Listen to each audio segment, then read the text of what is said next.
Howdy. Welcome to my shop. My name's Ron and I'll be your host for the next 10 minutes or so.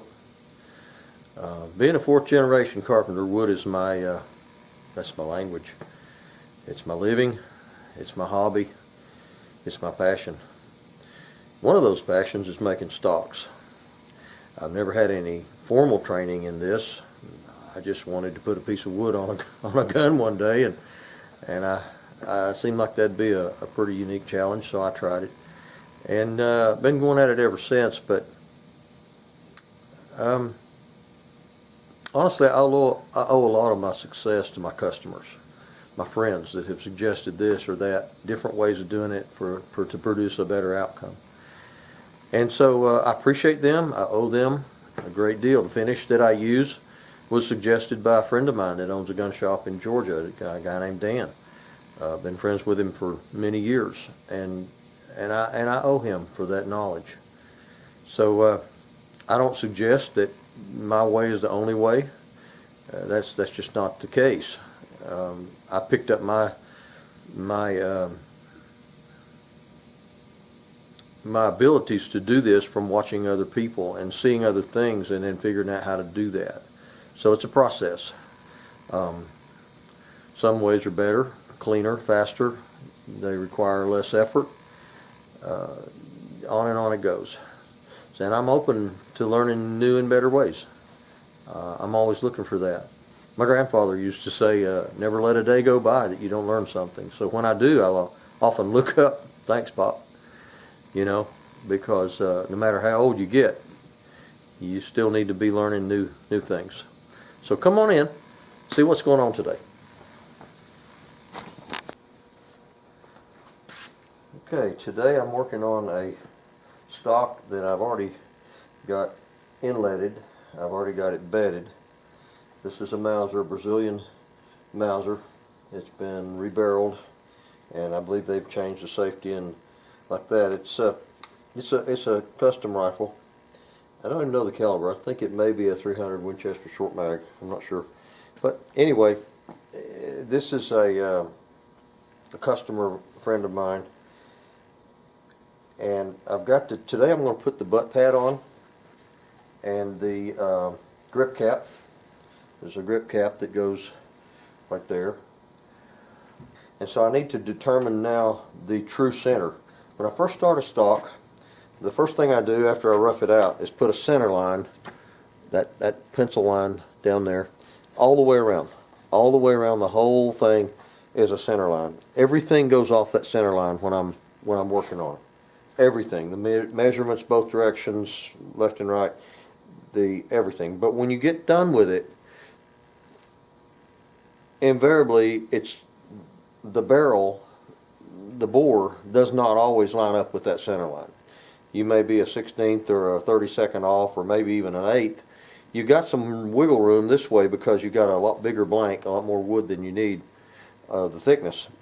So now I have to determine the actual center line, the true center line. And then there's cast off. If your customer wants cast off, then you've got to put that in there at that time. So what I'm going to do is look down from the bore backwards. Take the bolt out.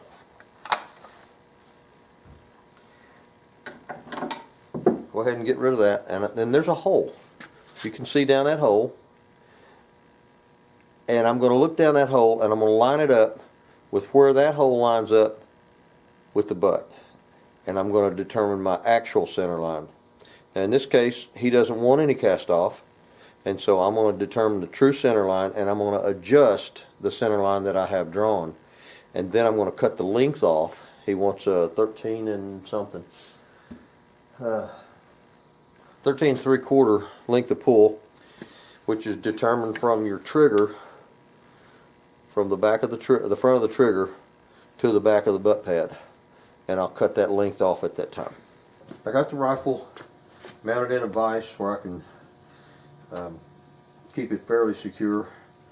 Now I'm going to put a light down here on the end of the barrel, something that will illuminate that where I can see through it and not look straight into that light bulb.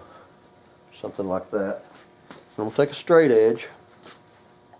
I'm going to put it parallel with this center line that I've got, and then I'm going to lift it up high enough to see through the back of the breech and down that barrel, determine how far off my center line actually is. I'm just looking down the middle of the bore, keeping everything centered up, lined up, and that's about it right there. So it looks like I'm about 1/8 of an inch from where I started out to be. That looks real close to the middle. So I'm going to have to readjust my center line to come from the middle of the bolt to 1/8 of an inch to the left there. Take my screws out. These are takedown screws. These allow you quick mounting screws. The original screws for this rifle are like so. These are takedown screws that allow you to not use a screwdriver. You can just twist them in by hand. And also, the more you take these screws in and put them out, the more chance you have of messing up the heads. Of course, this one will be completely refinished. I think he's going to Cerakote this, but you just don't want to use a screwdriver any more than you have to on these heads, because it boogers them up. So if they get boogered up, I don't want it to be my fault. So I use a lot of takedown screws. Now the barrel will come out with a little prodding and prying. Get rid of that. You want to measure straight back. You don't want to angle up or down. Just keep it straight in line with the trigger. Okay, so that's the back of the butt pad. Now the angle of a butt pad, and this is something that I've just kind of figured this out on my own. I come from square, which is in line with the bore, and I will be off of square. This is the heel of the stock. This is the toe. Imagine if this was your foot, toe sticking out there, your heel's here. The toe less than the heel, that's it. And so I come off a square in line with the center of the bore. I've wondered over the years if you couldn't shine a laser light backwards through that bore and determine where that is. The toe 1/8 of an inch less than the heel.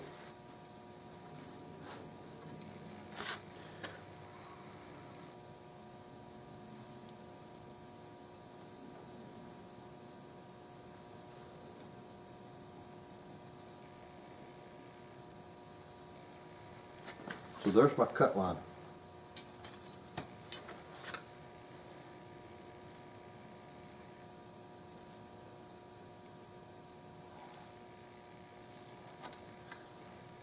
Measure twice, cut once.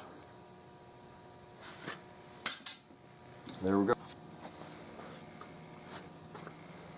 Alright, I have measured my trigger pull to there, and now I'm going to mark a line. The top the top of the barrel, the center line of the barrel is parallel to the top of this, and what I do is go square off of that back to the trigger pull and make a line. And then I like my toe to be about 1/8 to 3/16 less out of square, less down here than the heel. And so I put my butt pad in place and centered it up and down, and then I tipped it 1/8 of an inch in at the bottom. That's just, I don't know if that's a industry standard. I've measured a lot of stocks, a lot of factory rifles that fit really well, and that's what I've determined to come up with. Like I said in the intro, I've never had any formal training with this stuff. I've just developed it over the years, what I find that works and works well. I'm not infallible. I don't claim to be the authority, but my customers, I have different customers that give me advice and opinions and my customers, that's how I developed my standards. I please my customers, and the rifles that I build seem to do well. So I'm not claiming to have all the answers or to be right, and it's not my way or the highway. It's just, this is what I do. Okay, so now I've got my cut line, and this cut needs to be really, really smooth and slick. It needs to be done. I don't have a bandsaw that does this well, so I use a chop saw, a miter saw with a good blade on it.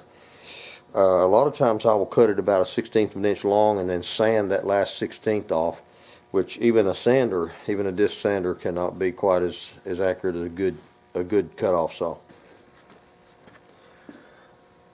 I have already cut off most of this. I left about a 32nd of an inch.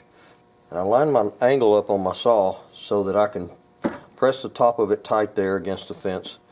And then I cut off and leave it a little bit longer, because to try to cut the whole thing off, the saw blade can wobble a little bit, and you don't have any room for second shots on. You don't get do-overs on a chop saw.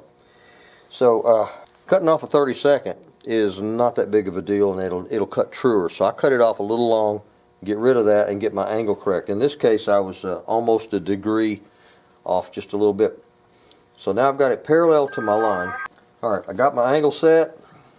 I got my length. I cut this off nice and smooth and steady. You don't want to be jerky on this.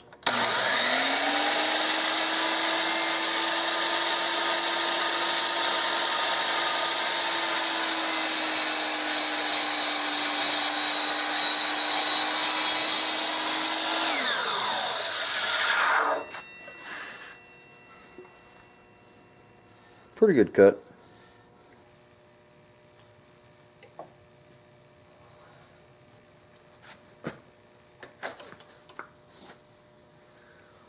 This is a Puckmeyer decelerator.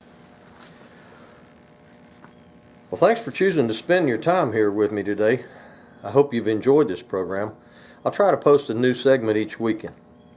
In addition, if you'd like to read about a stock that I made and then it took a 20-foot free fall, click on the link at the bottom of this page. It's called The Broken Gun. It's a story I wrote a few years ago about my two boys.